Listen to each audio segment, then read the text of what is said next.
Welcome back, everybody. It's Tuesday morning, and I told you we had some wonderful guests coming in from Heads Up for Hope. Now, this is a wonderful non-for-profit organization, and like I said, every Tuesday we feature a special group in our community that gives back, and that we have Colorado Gives Day and Colorado Gives and Eagle County Gives all coming up, so we're going to find out what the deal is with Heads Up for Hope. I happen to know what you guys do, and you're wonderful Elizabeth Sullivan and Diane Smook. How are you ladies this morning? Thank you for having us. Yeah, first I want to say thanks for driving in. I know you came all the way from Eagle in this crazy weather, and you came from Edwards, so did I.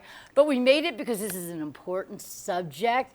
Now, let's find out what's going on with Heads Up for Hope. How are you participating in Colorado Gives? And then we also want to let everybody know, in case they've been living in a shelter somewhere or a cave, what you guys are all about. Absolutely. You want to start? Thank you, Liz. You're welcome. It's our pleasure to be here. Nice Thanks to have you, too. Yes. Heads Up for Hope was a nonprofit that was started about 2018 by two people who had brain injuries with not a lot of resources in our community. So they put an ad in the paper and people showed up. Nice. Nice, okay. And from there, we have moved on to be an official nonprofit. We now, we have meetings, support meetings. Nice. Tuesdays, first and third Tuesday of the month. Anybody is welcome to join us. It's a trigger-free environment. People can share their challenges, frustrations, but most importantly, we celebrate their accomplishments. And sometimes the accomplishments are so tiny that everybody else doesn't recognize it, but we do. Especially with a brain injury, Right. you don't know how limited you've become once you achieve Yes. something like that. Yes. So it's always a goal when you take another step forward towards being better. Right. Yeah. Right, and we help survivors and caregivers. So we I have love that. people that come that are caregivers for brain injured survivor people. And that's huge too, because you need to support the caregivers just as much as the brain injured. Sometimes it might even be more harrowing on the caregiver because they have a lot more to attend to as opposed, I mean, you know, it's a struggle no matter what. I mean, obviously, if you're going through a traumatic brain injury, it can't be anything but a challenge from there on in. But then the people, the altruistic people like you guys and the caregivers that rally around somebody that's going through this, it's awesome. I'm amazed it only started not too long ago because it seems like something that's been around forever, or at least should have been around forever. Right, well, we started it because there was You no... guys started it? Well, the two people she was talking about started a different group. And then four of us came together in 2018 and said there's no resources here for the brain injured people or population. There's no support, there's no resources. So we're trying to change that. This is our third year participating in Colorado Gives Day, Eagle County Gives Day, and every year we perpetually, that's a new word. Perpetually. If you can spell it, we will use it. Okay. We go higher and higher on what we bring in, and we want to do that because we want to offer more resources for our population. I think it's a very beautiful thing. What made both of you ladies get involved in something like this? Well, you know my story. I do, but if you want to share a tiny bit of it. Sure. I have a son that was at the ski academy, and his junior year he had a traumatic brain injury at the Aspen Open, and it's changed his life. So he lives, and yours. Yep, and he lives in a brain injury residential house in Denver, hence because there's nothing up here. Wow. Yep. And then Diane's story. So I was an occupational therapist for 40 years. Oh, wow. No wonder I love her so much. You just have this great energy about you. Thank you. You do. And when my husband and I retired to Colorado, I was looking for something to volunteer. Okay. So I saw this little ad in the paper that said, first ever brain injury support group. And I said, maybe I can go and help out a little bit. Nice. And that's all I wanted to do. Until they figured out who I was and what I was able to do. And they lassoed me, put me on the board. Wow. And the rest is history. I think that's amazing. It's amazing. It really It's amazing. is. And what I love is that you didn't have to have a personal situation that brought you into this topic of help. You just want to be somebody that helps. You want to be a charitable human being. And I think that a lot of people in our community are like that. Yeah. And I know if you guys are looking for more volunteers Always. or Always. anything Always. like that, but we want to Always. give the people information on how to reach you. And I know you have some kind of little barcode that we can scan for that. And I'm going to stick this on my car right next to Oh, my good. Thank you. my rock and roll never dies sticker. But So the interesting thing about our participants in Yeah. our brain injury support group is that if you would come and visit us on one of our meeting days, everybody looks just like you and me.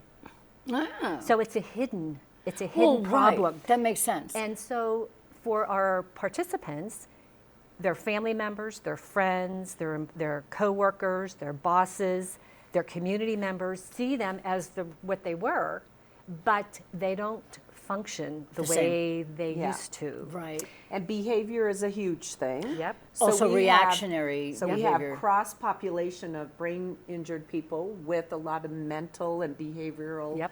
issues Oh, and wow. problems. It's hard to tell the difference, right? And yes, and somebody just like Diane said, you can look fine, but then your behavior is a little off. right. And Or a people- lot off.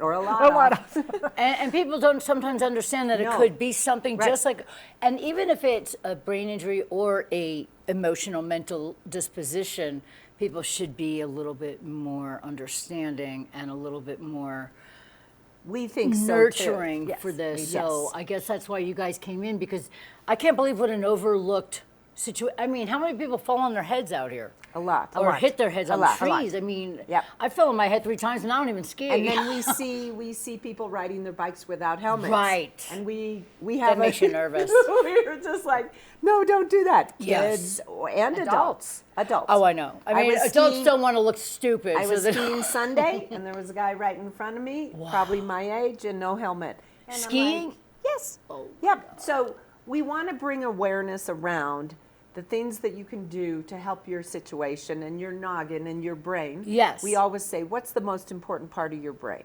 I'm sorry, your body. Your head. Yeah. And it's your head. Right. It is your head. Now, do you guys also do, it sounds like you wouldn't have to, but do you do any kind of information for people where they have precautionary measures and ways to prevent brain injuries from occurring?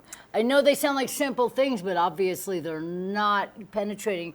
So I didn't know if you guys do a little thing online or anything like, these are ways to prevent. We do not. We Now you're don't, gonna- we have Now we're we gonna- have several goals, and one of the goals is to enhance education for Love it. preventing brain injuries. Because if you Important. prevent the brain injury, then you don't have to deal with the brain injury or Right. the after effects. And it's not just even a brain injury; it's a concussion. Yeah. A concussion can really alter people for a bit of time. And people don't always know they have a And concussion. they don't always know. They hit their head, they go Go to home, sleep. and then the next day they have a hard time. So the beauty of the support group is that everybody in the support group understands what you're going through, even though everybody's an individual and has individual aspects of, Yes. of impairment. And that is a sense of community within that brain Oh, I injury like that, community. yeah, So okay. from our support group, many of our participants have developed friendships, and they do things together outside, 1 or 2 or 3 of them. Love And that. so they can't go to happy hour because they can't tolerate the lights and the noise. Okay. But they can still engage with some friends doing something simple like going on this walk, taking the dog Right. for a walk, going Go to the fishing, park go or to the anything, park. yes. We also offer special events. So we've had a painting class. Ooh, I we've like that. had cooking classes. We've gone to the horse rescue, which is amazing. Yeah, the we've had horse them rescue, here. oh They're my just gosh. incredible. We've had special speakers come to our meetings to talk about other resources within our community. And We are doing a huge push. Let's do for it. money because we have very exciting news. We are bringing in Kevin Pierce, who was an Olympian, Wow. going to the Olympics in 2010 and had a traumatic brain injury in the half pipe. He and his brother started a foundation called Love Your Brain Foundation. We are bringing him in next September in conjunction with the Ski Academy and VSSA. the ski academy and ski club. Right. And we're going to do a huge fundraiser. I'm so excited. Do you know when? Yes, September 17th and 18th. Okay, you should. Yep. We're excited.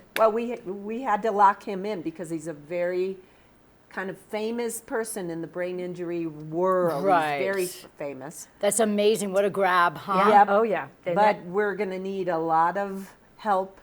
You know, Okay. time, talent, treasures. Okay. That's what nonprofits look for. That's right. So if you have any of the above, we are looking for you. And it's headsupforhope.org, correct? yes. So you can go to headsupforhope.org and find out how you can volunteer, how you can donate. And please remember, Colorado Gives Day is just around the corner. Eagle Right. County Gives and all of the other good stuff. So we want to make sure that this is one of your non-for-profit organizations that you look forward to donating to and volunteering for. I can't thank you ladies enough. I told you 10 minutes goes by really fast. It's Elizabeth Sullivan and Diane Smook from Heads Up for Hope. We can't thank you ladies enough for being here with us and for going through the treacherous snow to get here. It's Good Morning Vail, everybody, on TV8. We'll be right back.